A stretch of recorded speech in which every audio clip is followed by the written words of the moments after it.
بعد ما نصلي على النبي عليه الصلاة والسلام ونحط لايك للفيديو، تعالوا نشوف النهاردة الكيكة بالبرتقال. بجد روعة جدا. وكمان طعمها حلو جدا، جربوها ان شاء الله هتعجبكم. بس قبل ما ندخل في الفيديو نقول المقادير، نصلي على النبي عليه الصلاة والسلام. ونشوف بقى الكيكة الجميلة الهشة الحلوة دي عملناها مع بعض ازاي. ما تنسوش تحطوا لايك للفيديو، ما تنسوش طبعا تصلوا على النبي عليه الصلاة والسلام كتير. وهنشوف مع بعض دلوقتي الكيكه ازاي طلعت مرمله كده وجميله، وكمان لونها جميل جدا. لونها زي ما انتم شايفين قدامكم. من غير اي اضافات ولا مواد حافظه ولا اي حاجه، طبعا بالبرتقال بس، وطلع لونها جميل معانا كده ازاي. هنشوف دلوقتي المكونات اللي احنا عملنا بيها الكيكه المرمله الجميله دي. يلا بينا نشوف عملناها ازاي. المقادير بتاعتنا: معانا 3 برتقانات، معانا مج سكر او كوباية كبيرة سكر، معانا طبعا السمنة، نص كوباية سمنة، وكمان نص كوباية زيت عليها او حسب رغبتك، يعني 3 بيضات كبار، اما لو صغيرين ممكن يبقى 4.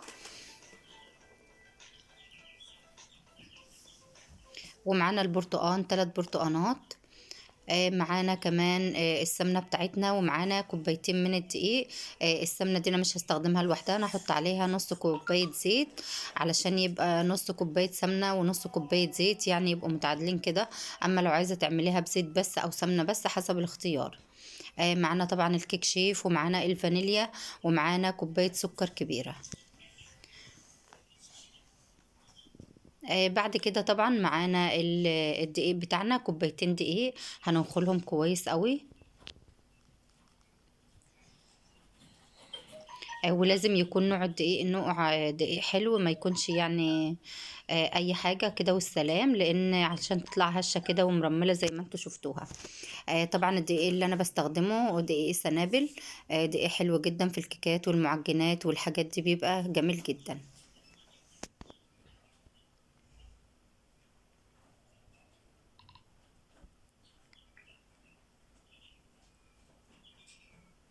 ده طبعا الدقيق دقيق سنابل.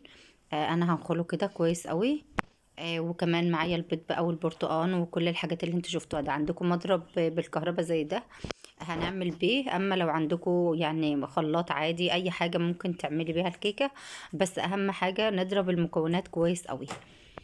بعد ما نخلت بقى الدقيق وحضرت وجهزت كل حاجة، هبدأ اضرب بقى البيض والسمنة والحاجات دي، ومعايا طبعا معلقتين نشا مهمين جدا. بيخلوا الكيكة حلوة جدا.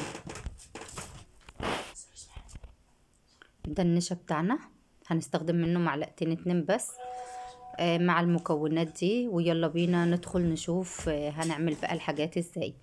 طبعا معانا كريم شانتيه دريم للتزيين، نوع كويس قوي. بعد طبعا ما عملت البرتقان عصرته كده في العصارة، طلع معانا الكوباية الكبيرة دي، ومعانا بشر برتقان حوالي معلقتين كبار، ومعانا الزيت على السمنة.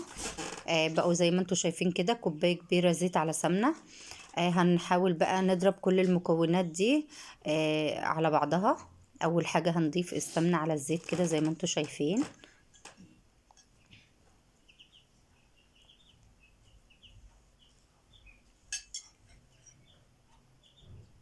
بعد كده هننزل بالبيض.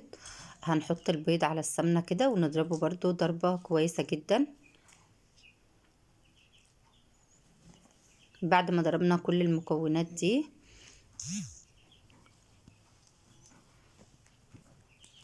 هنحط على البيض كده الفانيليا. بعد ما خلصنا كل المكونات دي وضربناها كويس جدا، هنحط بقى السكر بتاعنا.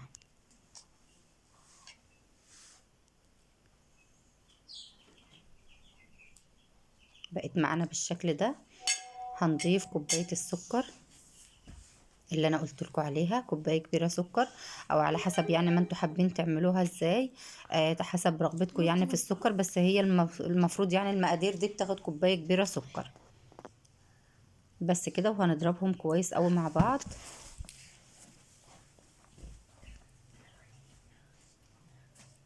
بعد كده هضيف كوبايه البرتقال اهو، بقى معانا بالشكل ده. كل ده انا بضيف حاجة بحاجة كده لحد ما بقت معايا المكونات كلها كده اهي، كلها يعني ضربتها كلها ببعضها زي ما انتوا شايفين. اللي هيخلي بقى معانا لون الكيكة حلو جدا كده زي ما انتوا شايفينه، احنا هنحط كده بشر البرتقال، معلقة كبيرة بشر برتقال.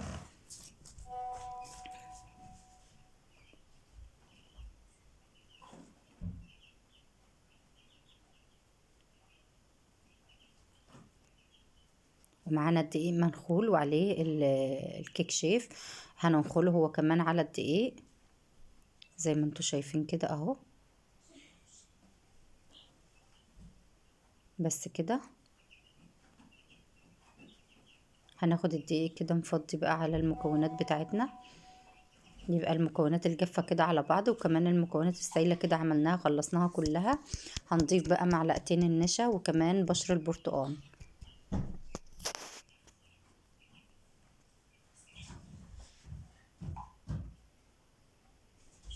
دول المعلقتين النشا هنحطهم كده على الدقيق، طبعا هننخلهم هما كمان.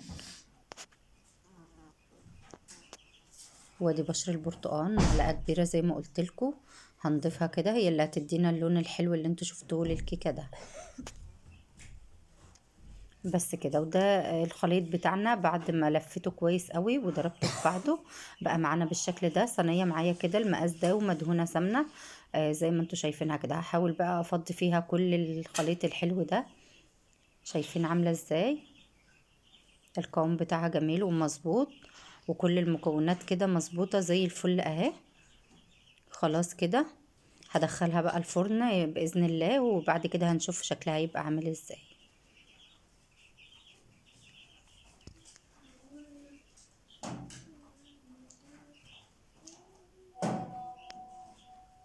كده الكيكه بتاعتنا جهزت اهي، مش باقي غير نحطها بقى في الفرن زي ما انتوا شايفين كده. هخبط على الصينيه كده شويه وبعد كده هدخلها الفرن بقى ان شاء الله، ونشوف هيبقى شكلها عامل ازاي باذن الله. بعد كده بقى هنعمل الكريم شانتيه. زي ما انتوا عارفين بقى، نص كوبايه ميه ساقعه على الباكو الكريم شانتيه، او لو عندك لبن بيبقى جميل جدا اجمل كتير من الميه. يعني لو عندك نص كوبايه لبن متلجه كده وضربتي بقى الباكو الكريم شانتيه فيها بيبقى حلو جدا، وعليه معلقه سكر صغيره لحد ما يبقى معانا الكريم شانتيه بالشكل ده. كده خلاص انا جهزته وهشيله بقى في التلاجة لحد ما الكيكة بتاعتنا تخلص ونشوف هنعملها ازاي ان شاء الله. خلاص بقى الكيكة بتاعتنا خرجت من الفرن اهي، شايفين اللون عامل ازاي؟ اكيد طبعا شايفين اللون مختلف جدا، لونه برتقاني جميل جدا اهي زي ما انتوا شايفين، وبتتشال بكل سهولة. بسم الله ما شاء الله، جميلة جدا. اتمنى ان شاء الله انكم تجربوها، هتطلع معاكم بالشكل الحلو ده